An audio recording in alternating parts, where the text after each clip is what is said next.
Here I am with Rennie LeBlanc from LeBlanc Mechanical. Rennie's hobby is collecting Waltham watches from the Waltham Watch Factory. Rennie, how long have you been collecting watches for? Probably for about 10 years. Wow. And what got you started collecting watches? I went to a wedding in Singapore, and I went to the gift shop, and there was a Waltham watch. Wow, pretty incredible. Yeah, I bought it, and both, I was already a fan of the watch factory. Both, my grandparents worked at the watch factory, being French-Canadian. They came down like the rest of the Canucks and worked at the watch factory. Years later, my dad's electrical business, Thomas & Sons, they did a ton of work there, and so I was working there in high school a little bit after. So then when I saw the Waltham watch, it was close to Father's Day, so I bought that watch in Singapore. I gave it to my dad for Father's Day. That's an incredible story. I see over here you have your collection. Yes. And which one is your first watch that you bought, besides your father's? I'd have to say my aunt gave me one that was in my grandparents' attic. And then I was actually doing an air conditioning service call, and we did a barter, and the gentleman gave me this Waltham pocket watch, and actually the other one that was broken. Wow. And so I did a little study on it, and usually if you open the back up of the watches, it tells you, like I wrote on this one, 1915 it was made. And if you unscrew the back of the watch, usually tells you a little bit of history on it, or it tells you at least there's a serial number, and it says, this one says American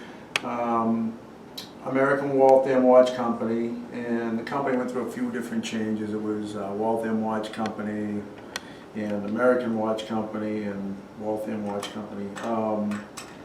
And usually it tells you the amount of jewels and the year it was made. Interesting. So on most of them, the back screws off. And the significance between the smaller watches and the larger watches are what? The smaller watches were usually made for women. Okay. And the larger watches were usually pocket watches for... So I take it that would have been a woman's watch? Yeah, that would have been a woman's watch. And then as it got later, they actually made wristwatches also. There's still, you see some of them today, and I believe the company's been bought out by a Swiss company, and they still make Waltham watches today. They're, obviously nothing like this, but I think they're still available. Do you know which watch is your oldest watch? Off the top of my head, I don't, but it's usually this style here, which is, they're usually the larger faces, and usually they're also worn. The older they are. So if you were to take a guess of how old those watches are, would you know?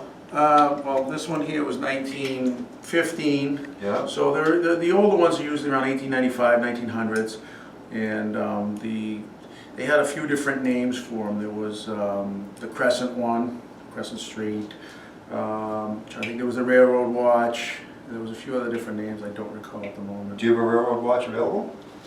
Here's an example of a railroad watch where they engraved the train on the back of it. Oh, that's great. Wow.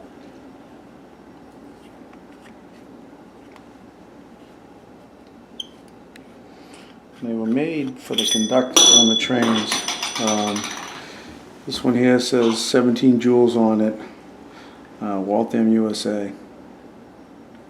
So 17 jewels are considered a lot of jewelers? Yeah. The higher the number of the jewels, usually the better the precision. This one was, it's 1926, and it's from AWWCO, Waltham, USA. It says Waltham on the face. This one here says AM Watch Company, Waltham. That's when it was American Watch Company, which it says 1889, so that's an older date of it. Pretty incredible, all the different colors in the mechanism that you have here. And if you were to wind it up today, it would still work as if it was brand new. It says 2 boroughs from Ruth Harvard, 1901, to Robert Hanson, 1975. So this one was a gift, and they had it inscribed. It's actually a nice watch. And this one says AWWCO Waltham, Mass.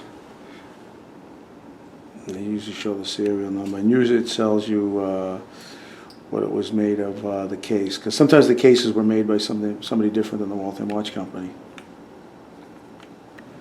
Randy, since you've started your collection, is there anything you'd like to tell me about your future collection?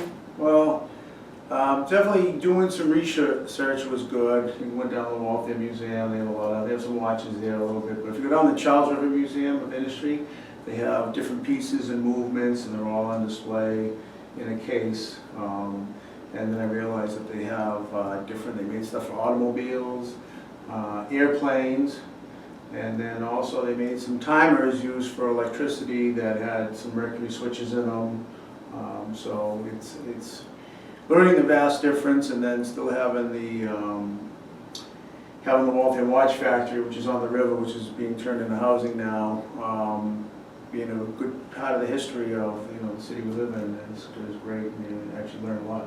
Great. Well, thank you very much for coming by and showing your watches, and look forward to seeing many more of your watches throughout the next several years. Thanks for having me, Tim.